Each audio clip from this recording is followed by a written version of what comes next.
আমি আজকে ছবি তুলতে পারবো। ছবি তুলতে পারবো না মানে? এটা কি ফাইজলামি শুরু করছো? Is it fun? হ্যাঁ, আমি কি সবসময় এরকম করি? আমি আপনার কথা শুনি না? মানুষের একটা সুবিধা থাকতে পারে না? ভাইরে, তুমি একটা প্রফেশনাল, কোম্পানির সুবিধার দিকে চেয়ে নিজেটা একটু কনফিডেন্ট করা যায় না? শেষ পর্যন্ত এক্স গার্লফ্রেন্ডের বিয়ে উপলক্ষে ফটোশুট করতে হচ্ছে। এইসব কথা আমাকে বলছো না? তোমাকে বলবো না তাহলে কাকে বলবো? আমার এক্স বয়ফ্রেন্ড বলে কথা। আমরা এখানে কাপল ফটোশুট করতে আসছি, এমন ভাবে ছবি তুলতেছো যেন মরা বাড়ির ছবি তুলতে আসছো। হাসতে পারো না তুমি? না, আমি হাসতে পারি না। এখানে আমার ছবি তোলা হচ্ছে না যে আমাকে হাসতেই হবে। ও হ্যাঁ, হাসবা কি করে? তোমার তো কষ্ট লাগতেছে তাই না? আমার কষ্ট লাগবে। এক্স গার্লফ্রেন্ডের বিয়ে ঠিক হয়ে গেছে, সে আরেকজনের সাথে ছবি তুলতেছে, তোমার তো কষ্ট লাগবে। এতই যখন কষ্ট লাগতেছে তাহলে ব্রেকআপ কেন করছো? মাইমা প্লিজ এখান থেকে যাও, শান্তি মতো নাস্তাটা করতে দাও।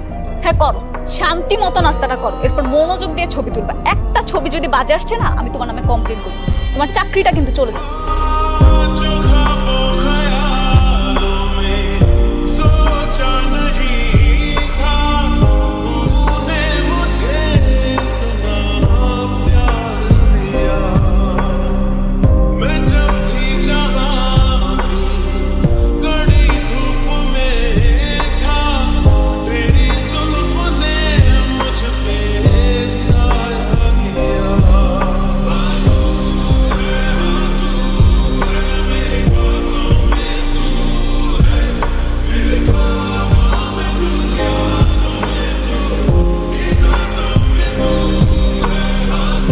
আমাদের বিয়ের সময় যখন গায়ে হলুদ হবে তখন কিন্তু আমরা অনেক মজা করবো। আমি হলুদ রঙের শাড়ি পরবো, সবাই আমাকে হলুদ মেখে দেবে, কত মজা হবে। ভাবতেই কেমন শান্তি লাগে। কিন্তু তুমি তো আমাকে দেখতে পারবে না। কেন কেন দেখতে পারবো না কেন? কারণ হলুদের দিন ছেলেরা ছেলেদের বাড়িতে থাকে আর মেয়েরা মেয়েদের। তুমি এখানে, সবাই তো নিচে অপেক্ষা করছে। তুমি আসছো কেন? হলুদ নিয়ে এসেছি। তুমি না বলেছিলে নিজের হাতে আমাকে হলুদ লাগিয়ে দিবে? লাগিয়ে দাও। মাহিমা কেন বারবার আসো? কেন বারবার এসে কাটাকে নুনের ছিল দাও বলো? তুমি বোঝো না? বুঝতে পারো না? সারাটা দিন আমাকে কষ্ট দেওয়ার জন্য যা ইচ্ছা তাই করেছো। কষ্ট? তোমার আবার কিসের কষ্ট? তুমি নিজেই তো বলেছো আমাকে বিয়ে করবে, তাহলে আবার কষ্ট কি? না, আমার কোনো কষ্ট নেই, কিছু না, এমনি। কিছু না এমনি? সব দোষ কি আমার? যাওয়ার হয়ে গেছে, তুমি প্লিজ চলে যাও। আজকে তোমার গায়ে হলুদ দিতে তোমাকে আর আমার থেকে ঝামেলা হয়ে যাবে। কোনো ঝামেলা হবে না। তোমার মনে নেই সেদিন তুমি কি বলেছিলে? এখন কেন পাগল বলছো? দেখো মাহিমা, এখনো সময় আছে। প্লিজ প্লিজ তোমার জীবনের সাথে আমাকে আর জড়িয়ে রেখো। এবার তো একটু স্বার্থপর হও, নিজের কথা ভাবো, নিজের পরিবারের কথা ভাবো। এখনো সময় আছে। আমাকে ছেড়ে নিজের জীবনটাকে সুন্দরভাবে বোঝো। তোমার জীবন থেকে আমাকে মুক্তি দিতে পারলে তুমি ভালো থাকবে। আমি তোমাকে কিভাবে ধরে রাখবো বলো? আমার কোন সামর্থ্য তোমাকে ধরে রাখবো? আমি না করি চাকরি, না করি ব্যবসা, না আমার কোনো ভালো থাকার জায়গা আছে। সারাদিন রাস্তায় ছবি তুলে কি খাবা তুমি? তোমাকে খাওয়াবো কি, পড়াবো কি? আমার ছবি খাবা? হো, আমার তোলা ছবি তো তোমার পছন্দ। আমি কি করবো বলো? বুঝতে পেরেছি, আমাদের সম্পর্কটা ইতি টানতে চাচ্ছ, আমাকে তোমার জীবন থেকে মুক্তি দিতে চাচ্ছ, তাই তো? হ্যাঁ। ঠিক আছে, ভালো থেকো তুমি। আমি তোমার জীবন থেকে দূরে সরে যাচ্ছি।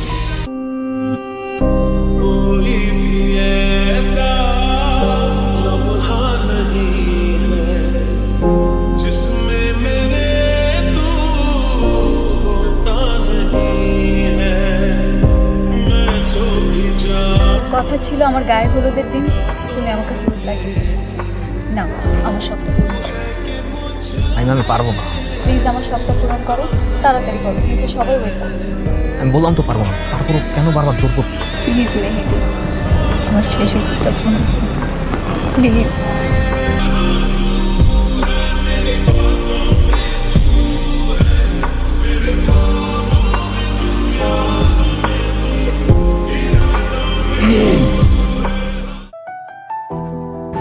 রাকিব, তুমি এখানে এত রাতে? কি হচ্ছে এখানে সব মাহিমা? এই ফটোগ্রাফার তোমাকে হলুদ লাগাচ্ছে কেন? তুমি এখানে এলে কিভাবে? ইচ্ছা ছিল হবু বউকে নিজের হাতে হলুদ লাগাবো, কিন্তু এখানে এসে যা দেখলাম, ছি ছি ছি ছি, ছি। দেখুন ভাই, আপনি প্লিজ ভুল বুঝবেন না, এখানে কোনো কিছু খারাপ কিছু হয়নি। ছোট ভাই, আমি সবই বুঝি, সবই জানি। আজকে সারাদিন তোমরা যা কানাকানি করেছো সবই আমি দেখেছি। আর ওর সাথে যখন আমি ক্লোজ ভাবে ছবি তুলছিলাম, তুমি যা রিয়েক্ট করেছো, কি মনে করেছো আমি অন্ধ? কিছুই বুঝি না, আমি সবকিছু বুঝতে পেরেছি। রাকিব দেখো, এখানে ছিছি বলার মতো কিছু হয় না, আমরা এখানে কিছুই করছিলাম না। ও আচ্ছা, চিচি বলার মতো কিছুই হয়নি? তুমি রাতের বেলা ছাদের মধ্যে একটা ফটোগ্রাফারের হাতে হলুদ মাখতেছো, এখানে কিছুই হয় না। আমি আসার আগে তোমাদের মধ্যে আরো কি কি জানি হয়েছে আল্লাহই জানে। রাকিব, খবরদার মুখ সামলে কথা বলো। আমার চরিত্র নিয়ে কথা বলার আগে তোমার 10 বার ভেবে চিন্তে কথা বলা উচিত। আমাকে চিন্তা করতে হবে? আমি কিছু বুঝি না ভাবছো? এই ছেলের সাথে তোমার কি সম্পর্ক? কি সম্পর্ক? আমি তো বললাম ওর সাথে আমার কোনো সম্পর্ক নেই। এখন বিশ্বাস করলে করো, না করলে চলে যাও। তোমার মতো মেয়েকে বিয়ে করে তুমি থাকো তোমার মতো। আর তোমরা যা করছো ক্যারিও ক্যারিও। রাকিব প্লিজ, রাকিব প্লিজ শোনো, পাগলামি করো না। আই এম সরি বলতেছি। তুমি যা দেখছো আর যা ভাবছো সব ভুল। প্লিজ পাগলামি করে বিয়েটা ভেঙে দিও না প্লিজ। আমি তোমার কাছে রিকোয়েস্ট করছি। আপনি কিন্তু বাড়াবাড়ি করছেন। আপনাকে আমি ভদ্র আর শিক্ষিত ফ্যামিলির সন্তান ভেবেছিলাম, কিন্তু আপনার চিন্তা ভাবনা কতটা জঘন্য এটা ভাবতে পারিনি। মেহেদি, তুমি চুপ থাকো। বলতে দাও ওকে, সমস্যা কি? বলো বলো কি বলতে চাও, বলো বলো। কি বুঝতে পারছেন আপনি? কতটুকু জানেন ওর সম্পর্কে? কতটুকু জানি না। বেয়াদব বেয়াদব ছেলে শালার। তোমাকে বিয়ে না, বিয়ে ক্যান্সেল। বিয়ে ক্যান্সেল, তোমাকে আমি বিয়ে করতে পারবো না। করো তোমরা যা ইচ্ছে তাই করো, বিয়ে ক্যান্সেল।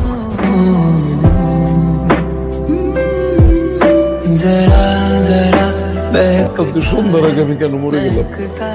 তাহলে তো রাতের বেশ যদিটা হতে হতো। তোর একটা ছেলের সাথে রিলেশন আছে, সেই কথা আগে বললেই পারতি। বিশ্বাস করো, আমার রিলেশন নেই। আমি ছেলেটাকে শুধু পছন্দ করি। আমি ওর সাথে কোনো কথা বলি না বাবা। তাহলে কেন তুই আজকে তার সাথে ছাদে গেলি বলতো? কোন মেয়ে যদি তার সাবেক বন্ধুর সাথে ছাদে যায়, যার ঘরে একদিন পরে বিয়ে, এটা কি বলে মানুষ? বাবা, আমি তো বললাম আমার ভুল হয়ে গেছে। আমি তো আমার ভুলটা স্বীকার করছি, আমি বুঝতে পারলাম। এখন স্বীকার করে কি লাভ? বিয়েটা তো ভেঙেই গেল।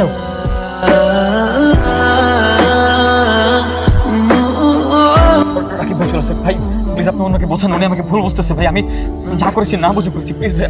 তোর কোনো ক্ষমা নেই। ঠিকই তো বলছে, তোর কোনো ক্ষমা নাই। তোর কারণে আমি মাহিমাকে ভুল করছি। তুই টাকার ফটোগ্রাফার হয়ে তুই আমাদের মধ্যে ঝামেলা করিস, হ্যাঁ ঝামেলা করিস। মাহিমা আই এম সরি, আমি তোমাকে ভুল বুঝছি। আসলে তোমার কথা আমার শোনা উচিত ছিল। এই হারামজাদার জন্য আমি কোনো কিছু বুঝতে পারিনি। আমি প্রমিস করতেছি আমি বাসায় গিয়ে আজকে সবকিছু ঠিক করে ফেলবো। বা আমাকে বলবো আমাদের বিয়ের জন্য যা যা প্ল্যান ছিল, আমরা যা যা করতে চেয়েছিলাম সবকিছু করবো। চল। भीगे जमीन आसमान सूखा रहा एक मेरा ही घर। दुनिया है तेरी निगाहों में, बस तुझे नहीं रहा है नजर। जितना याद करता हूँ मैं उतना रोज কবুল বলেন মা। কবুল বল মা। মা কবুল বলো। আমার তো মনে হয় মেয়ে এই বিয়েতে রাজি না। রাজি না মানে? অবশ্যই রাজি। আমরা দুজন দুজনকে পছন্দ করি, এই জন্য তো বিয়ে করতে আসছি। কবুল বল মা। আমি এই বিয়েটা করতে পারবো না। পারবো না মানে কি? কোনো সমস্যা? আমি একজনকে ভালোবাসি। মহিমা, এটা কিন্তু তোর বিয়ে বাড়ি, ফাজলামো করার জায়গা না। ফাজলামো করছি না মা, সত্যিই বলছি। কারণ আমি একজনকে ভালোবাসি। আমি এই বিয়েটা করতে পারবো। চড়ায় না তোরা কর দাঁত ফেলে দিবেন। এই থামো, কোনো বকাবকি চড়াচড়ি কিচ্ছু হবে না এখানে, কিচ্ছু হবে না। আমি আগে আমার মেয়ের সাথে কথা বলবো, তারপরে এই ব্যাপারে আমি সিদ্ধান্ত। বিয়ে সাহেব আমাকে ক্ষমা করবেন বিয়ে সাহেব। আসলে আমার মেয়ের গায়ে আমি কোনোদিন একটা আছর পর্যন্ত দিইনি, আর তার এই চোখের পানি দেখে আমি আগে ওর সাথে কথা বলে তারপরে বিয়ের ব্যাপারে সিদ্ধান্ত নিতে চাই বিয়ে সাহেব। আচ্ছা ঠিক আছে, যেটা ভালো মনে হয় করুন, কিন্তু শুভ বিবাহের কাজটা সম্পূর্ণ করা উচিত। ঠিক আছে ঠিক আছে। মা বল মা।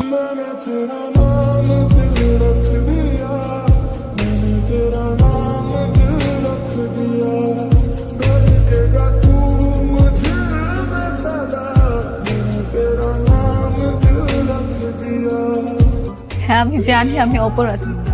এখন তোমরা যা শাস্তি দিবে আমি মাথা পেতে নেব। কিন্তু সত্যি বলতে আমি মেহেদিকে অনেক ভালোবাসি।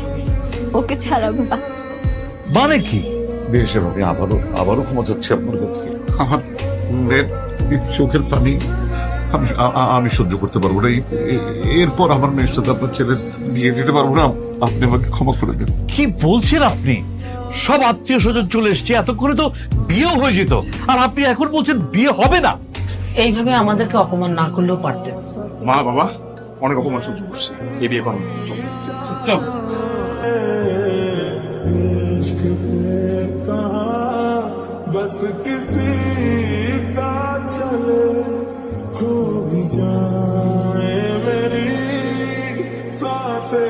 আজকে আমার মেয়ের সাথে মেহেদির বিয়ে হবে।